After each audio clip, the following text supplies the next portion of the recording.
વેદાંત એટલે વેદોનો સાર, વેદના અંતનો ભાગ. આટલા મોટા મોટા દળદાર વેદો શું કહેવા માંગે છે? તો વેદાંત આટલું હોય. વેદો કારણ કે ઓમે સાર હોય એ તો આટલું જ હોય ને. ઘી કેટલું નીકળે 2 લીટર દૂધમાંથી? ઘી માંથી મલાઈ વધારે નીકળે.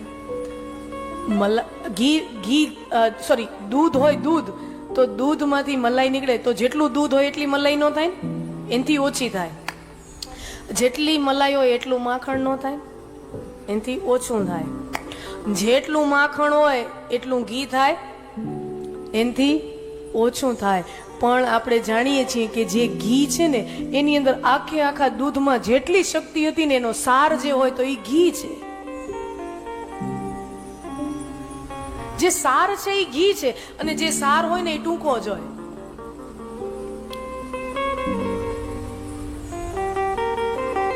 તો એની સુંદર વેદાંતની સુંદર ચર્ચા કરવામાં આવી છે.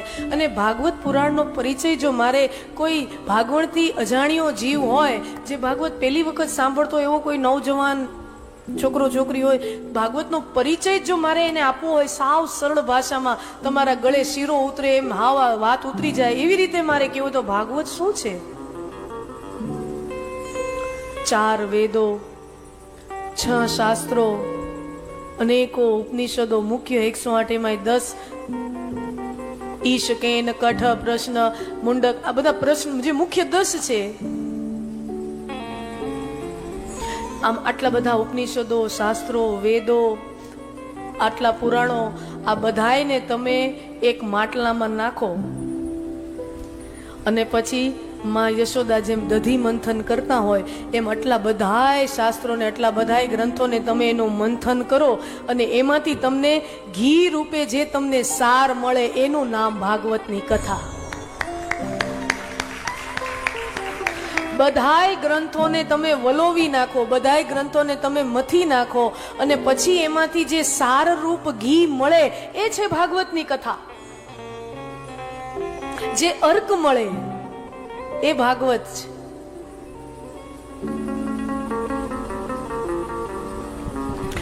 ઓમ જન્માદ્યસ્ય, જન્મ વગેરે જેના દ્વારા થાય છે તે પરબ્રહ્મ પરમાત્મા. જન્મ વગેરે જેના દ્વારા, જેના લીધે થાય છે ઈ પરમાત્મા.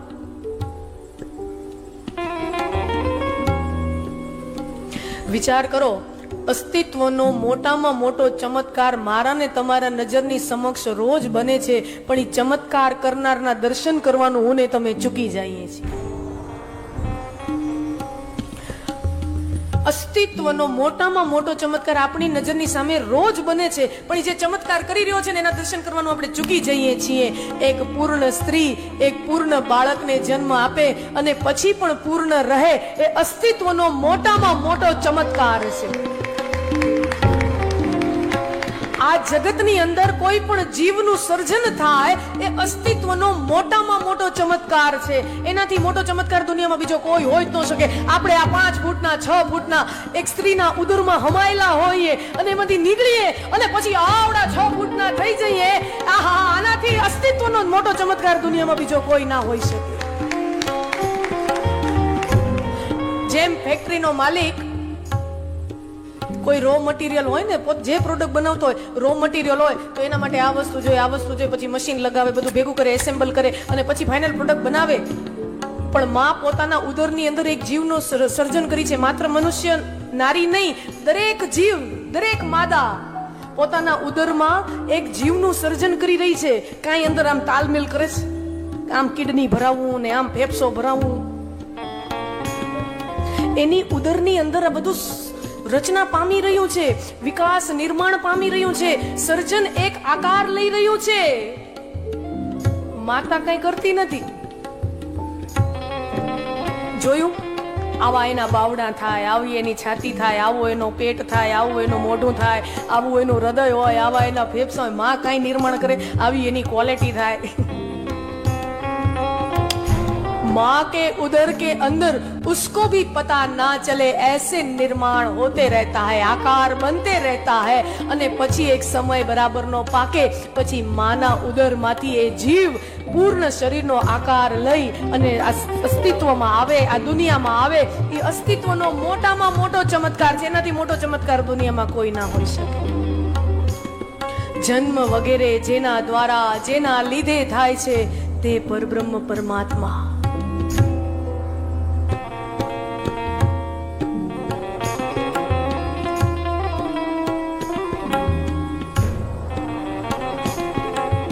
પરમાત્માની વ્યાખ્યા આપવા માટે ઋષિ મુનિઓ મથ્યા. ઉપનિષદો એટલે શું? ઉપ એટલે નજીક, ગુરુની નજીક બેસીને એના પ્રવચનો સાંભળવા, બ્રહ્મ જ્ઞાન પ્રાપ્ત કરવું, અને એ જે સંવાદ થયો શિષ્ય અને ગુરુ વચ્ચે, એ જ ઉપનિષદના રૂપમાં મળે છે. તો ઈશાવાસ્ય ઉપનિષદની શરૂઆત થાય છે ત્યાં જ ઋષિ ઈશ્વરની વ્યાખ્યા આપવા માટે મથે છે કે પરમાત્માની વ્યાખ્યા આપું મારા શિષ્યોને, મારા બધાને પરમાત્મા કોણ છે એની વ્યાખ્યા આપું. તો પરમાત્મા કોણ? ઋષિ બહુ મથ્યા અને પછી ઋષિને એક જવાબ મળ્યો, અને જે ઈશાવાસ્યના શરૂઆતમાં જ મને ને તમને મંત્ર રૂપે ઋષિ આપે છે. પૂર્ણમદઃ પૂર્ણમિદં પૂર્ણાત પૂર્ણમુદચ્યતે પૂર્ણસ્ય પૂર્ણમાદાય પૂર્ણમેવાવશિષ્યતે. આ ઈશ્વરની વ્યાખ્યા આપી ઋષિએ ઉપનિષદની શરૂઆતમાં જ. પૂર્ણમદઃ આ પણ પૂર્ણ છે, પૂર્ણમિદઃ તે પણ પૂર્ણ છે. અને હવે સાંભળજો આ વ્યાખ્યા બરાબર સાંભળજો. ભગવાન પૂર્ણમાં પૂર્ણનો સરવાળો કરો તો પણ કાંઈ વધતું નથી, અને પૂર્ણમાંથી પૂર્ણની બાદબાકી કરો તો પણ કાંઈ ઘટતું નથી. આ ભગવાનની વ્યાખ્યા કહી દીધી. હવે આને ગોઈતા આમાં મૈથા રાખો, હાલો. ઋષિએ શું કીધું? સરવાળો કરો ને તોય વધે નહીં, ને બાદબાકી કરો ને તોય ઘટે નહીં. આમાં આપણું માથું કામ કરે. આપણે સંસારનું જે ગણિત ભણ્યા છીએ પ્રીતભાઈ, શું હોય? આપણા ખીચામાં લાખ રૂપિયાનો નોટનું બંડલ હોય અને એમાંથી આપણે કોકને 10,000 આપી દીધે તો આપણા ખીચામાં 90,000 બચે. અને આપણી પાસે લાખનું બંડલ હોય ને કોક આપણને 50,000નું બંડલ બીજું નાખે તો આપણી પાસે 1.5 લાખ રૂપિયા થાય. વધારો તો વધે, ઘટાડો તો ઘટે. ઘઉંની કોઠી ભરી હોય, અનાજ ઘઉં કાઢતા હો દળવા માટે તો ઘટતા જાય. વળી તમે એક ગુણ ઠલવો તો વળી કોઠી.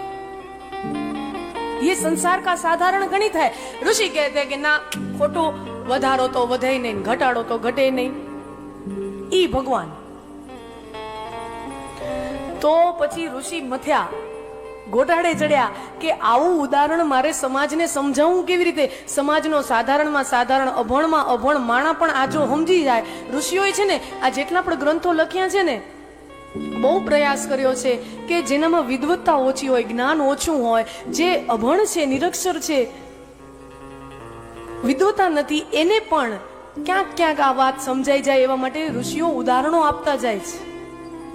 શું ઉદાહરણ આપ્યું?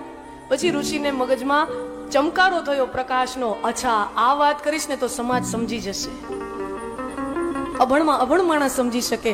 તો પરમાત્માની વ્યાખ્યા આપવા માટે ઋષિ ઉદાહરણ આપે છે કે જેવી રીતે એક પૂર્ણ સ્ત્રી એક પૂર્ણ બાળકને જન્મ આપે છે, છતાંય જન્મ, એટલે તમે વિચાર કરો 25-30 વર્ષની સ્ત્રી હોય, એ બાળકને જન્મ આપે તો એ જ્યારે વિવાહ નહોતા થયા ત્યારે પણ એ સ્ત્રી, એ કન્યા, એ યુવતીના રૂપમાં એ પૂર્ણ જ છે. એનામાં કાંઈ કમી નથી, ખોટ નથી. એ સ્ત્રી જ્યાં પછી વિવાહ કરે છે અને પછી વિવાહના બંધનમાં બંધાય છે, એક સમય આવે છે અને ગર્ભાવસ્થામાં આવે છે, તો એની અંદર એક નવા જીવનો ઉમેરો થયો. એના શરીરની અંદર એક નવા શરીરનો ઉમેરો થયો. પણ સામે ઊભી હોય તો દેખાય તો એક જ છે. હા, થોડોક આકારમાં ફેર આવે, કારણ કે એક જીવ પામી રહ્યો છે તો એના શરીરના આકારમાં ફેર આવે, પણ આમ જુઓ તો એ એક જ, એકાકી એક જ દેખાય, એન્ટિટી એક જ છે. અને મજાની વાત, એના ઉદરમાંથી, એના ગર્ભમાંથી એક આખું બાળક, સ્વસ્થ બાળક જન્મ લઈ લે ને તો એ સ્ત્રીમાં કાંઈ ઘટતું નથી. સ્ત્રી એવી ને એવી રહે છે.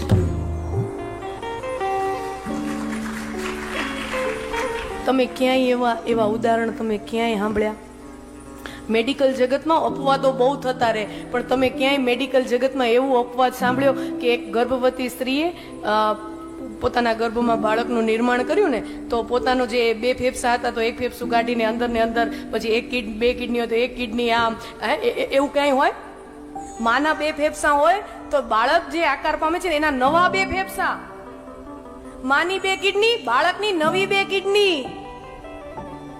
ક્યાંય એવું સાંભળ્યું કે માના શરીરમાંથી બાળકે જન્મ લીધું તો માની 1 કિડની, 1 ફેફસું, અમુક હાડકા આમ બધું ઘેસીને પછી બહાર જન્મ લીધો હોય ને મામાં ઘટાડો થયો હોય? ના, એ જન્મ આપે ને પછી મામાં કાંઈ ઘટાડો થતો નથી, એવી ને એવી રહે છે. આ અસ્તિત્વનો મોટામાં મોટો ચમત્કાર છે. અને ઈશ્વર પણ આ જ છે. ઈશ્વરની વ્યાખ્યા આપવા માટે ઋષિ મુનિઓને એક માતાનું, એક સ્ત્રીનું ઉદાહરણ આપવું પડે ત્યારે સમજાય કે ઈશ્વર એ માં જેવો છે. ઈશ્વર એ માં જેવો છે. જેવી રીતે એક મામાંથી જીવ સર્જન થાય, એવી જ રીતે આખા પરમાત્મા એક ઉર્જાનો પુંજ છે. એ ઉર્જાના પુંજમાંથી અનેકો ગ્રહો, ઉપગ્રહો, અનેકો મનુષ્યો, 800 કરોડ માણસ છે આ દુનિયામાં. 800 કરોડ, 8 અબજ. આ ધરતી ઉપર 2024ની સાલમાં આ ધરતી ઉપર અત્યારે 800 કરોડ માણસ શ્વાસ લે છે, અને એમાંથી 300 કરોડ તો ભારત અને ચીન આ 2 દેશમાં જ છે. સમજો, દુનિયામાં 8 અબજ પબ્લિક છે ને એમાંથી 3 અબજ તો આ 2 દેશોમાં જ છે. 150.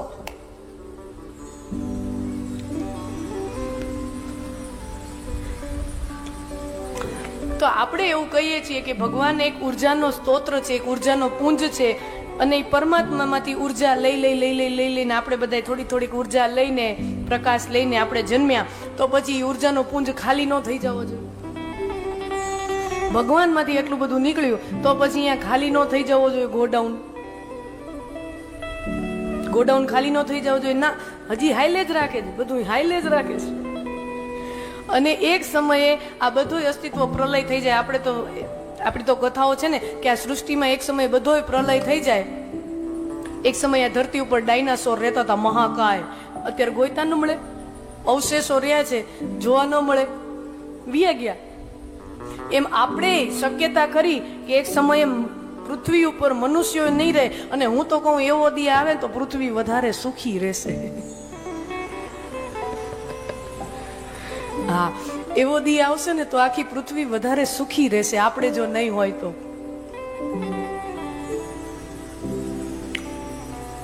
કોરોનાની અંદર બધું બંધ કરી દેવામાં આવ્યું. રોડ, રસ્તા, ઘરમાંથી બહાર નીકળવાનું નહીં, ન તો મોરલો વાગે.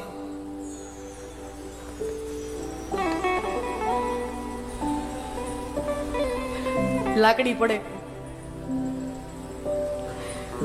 આપણે જાણીએ છીએ, અને એવા ફોટો જોયા, વિડીયો પણ ન્યૂઝ ચેનલમાં બધા જોતા હતા કે પંજાબથી હિમાલયના પર્વતો દેખાતા હતા. શું કામ? કે પ્રદૂષણનું સ્તર એટલું ઘટી ગયું. આપણે ખાલી 20 દી ઘરે રહ્યા ને તો પૃથ્વીના તમામ બીજા સર્જનો, બીજા જીવો એટલા સુખી થઈ ગયા માત્ર 20 દિવસના શરૂઆતના જ લોકડાઉનમાં, કે આખી પ્રદૂષણ જેટલું હતું એનું સ્તર કેટલું ઘટી ગયું. એનો મતલબ આ દુનિયામાં જેટલો ગજરો છે એ બધો મારો તમારો છે.